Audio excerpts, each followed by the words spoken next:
Okay, so let's do it together. Okay, so we want the probability of choosing a red marble. Anyone get it? You can type in the chat.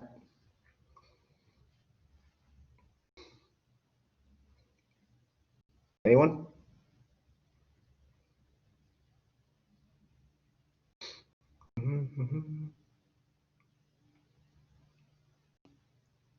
So one person said 6 out of 13. Okay. Well, you're right, Megan. Good job. And Matthew said it also. Right. You're correct. There's 6 out of 13. How do we know that? Because again, there's 13 marbles altogether, right? We're choosing a marble at random and noting its color. So outcomes would be, red, red, red, white, white, yellow, and stuff like that. So how likely are we going to choose a red marble? There are 6 outcomes since there are 6 red marbles, right? So 6 out of 13.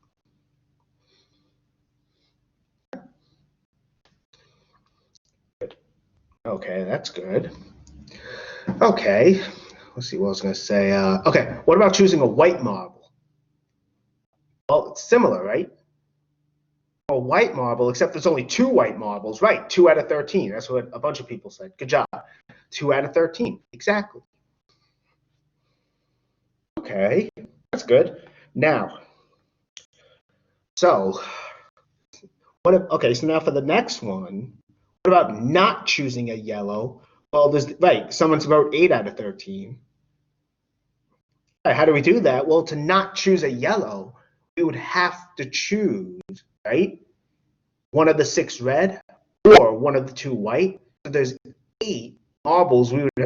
There's 8, how do I say this? There's 8 outcomes for not choosing a yellow marble, right? There are 6 red and 2 white. So 8 out of 13. Or if you want, you could just do it this way. You could say there are 5 yellow marbles, so the probability of choosing a yellow is 5 out of 13, and then do 1 minus that. So 1 minus 5 over 13 is 8 over 13. Wait, let me write that. So you could also think of it that way. Let me actually keep going. So that's another way to look at it. See? It's 5. Okay, so that's interesting. I made a mistake there. Let me fix that. Now, there are 5 yellow. That's what that should be. Let me just quickly fix that.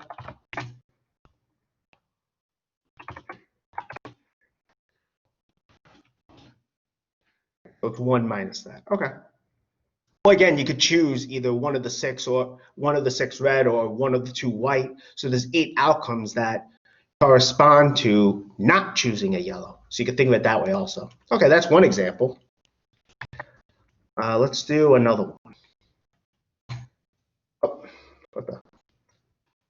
here we go. Wait. Okay, hold on. There we go. All right, so this is another one. Let's do it. Let's see what time. Oh, doing good. Let's do this together, actually. So here, basically, again, it's purely hypothetical. Basically, a test was given to a group of students. The test was graded, and the grades were recorded. And for some reason, the color of their shirt was recorded and summarized below. But we're assuming hypothetically everyone wore a shirt that only had one color. Okay, I know it's kind of a weird example. I understand that, but again, purely hypothetical. So first, we want the probability that a student chosen at random wore a blue shirt.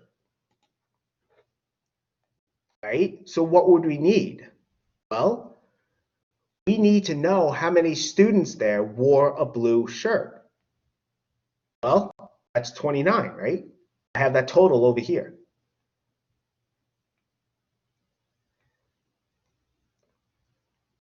That's 29. Okay. But how many students are there? Well, there's 80, right? I guess let me just go to this actually. There are 80 students altogether. Right? That's what this total here is telling us. Is how many kids there are in total. Okay. There are 80 kids. So the probability that a student chosen at random wore a blue shirt that day, it would be 29 out of 80. You know, there's 29 students you could choose among. There's 80 students altogether. So there's 29 out of 80. I guess you could think of it this way. The sample space would be choosing, well, no, that's fine what I said. Okay. What about the next one? Well, I guess I have it here. How many students, what's the probability that a student chosen at random earned an A? Well, how many students that earned an A? 31. So we're choosing a student at random. What's the probability we're going to choose a student that got an A? Well, there's 31 students that got an A. There's 80 students we can choose from. So 31 out of 80, excuse me.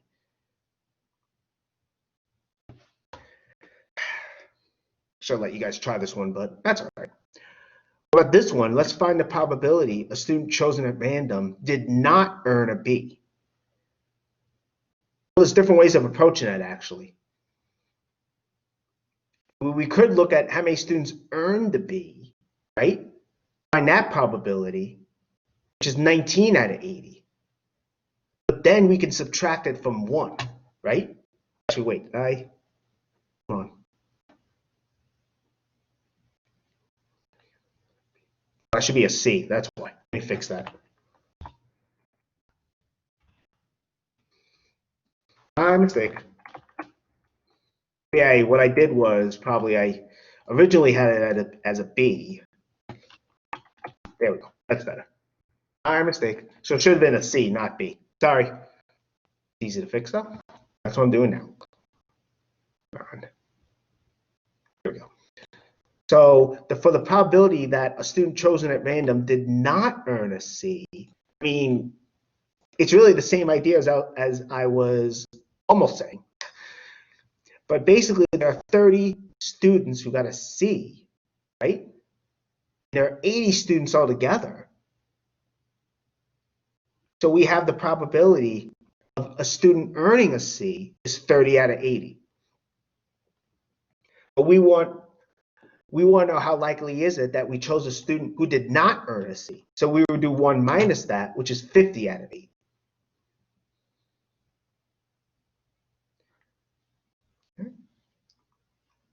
So even if but we can also, again, another way to look at it is you can look at how many students got an A, how many students got a B, right? And these are all the students who did not get a C, right? They didn't get a C, they got an A or they got a B. So this actually, I think, is 50. So again, we get 50 out of 80. So there's different ways of looking at the same thing. Right, that was fun.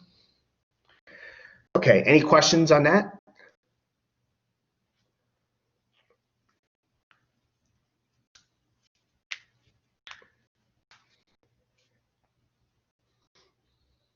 Okay, let's keep going then. I didn't think we get this far, but that's okay.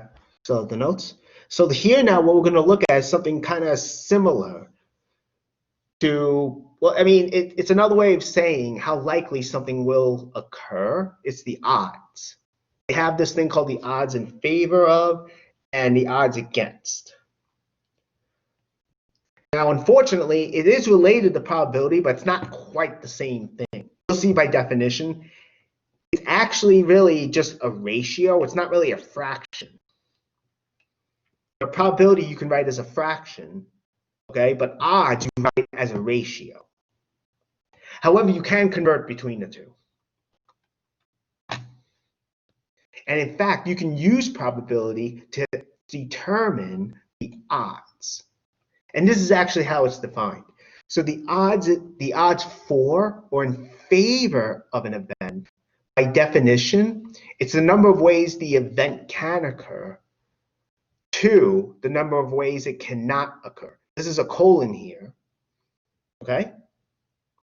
This is a colon, so it's actually a ratio. What's nice, though, is you can actually use probability. Namely, you have the probability that event E occurs divided by the probability that event E does not occur. And here I wrote the probability of the complement of E. At least I tried to. It does not look like it came out right, but hopefully still you get the right idea. The probability that E occurs divided by the probability that E does not occur. I didn't write it, but the denominator you can actually replace by 1 minus the probability of E. That's what we saw earlier. But this is the odds in favor of an event. And this is just like basically describing it in words, like, well, excuse me, how you say your answer in words. Usually with odds, it's a ratio. So we say, the number 2, the number of ways the event can occur to the number of ways it cannot occur. The number of ways the event can occur to the number of ways the event cannot occur. That's what I'm saying here. We use the word to. With probability, though, we use the word in.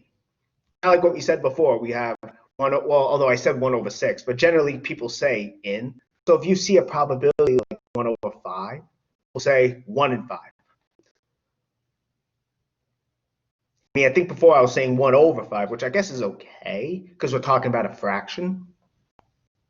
But here, when you have this, let's say this is odd, so we say 1 to 5. And again, this means the number of ways the event can occur is 1. There are 5 ways the event cannot occur. So, that's what odds are. It's a little bit different. I know casinos use, gambling places, but it does come up. But you can see it is related to probability. It's just not quite the same thing. Let me stop the recording. Okay. Let me just quickly stop it.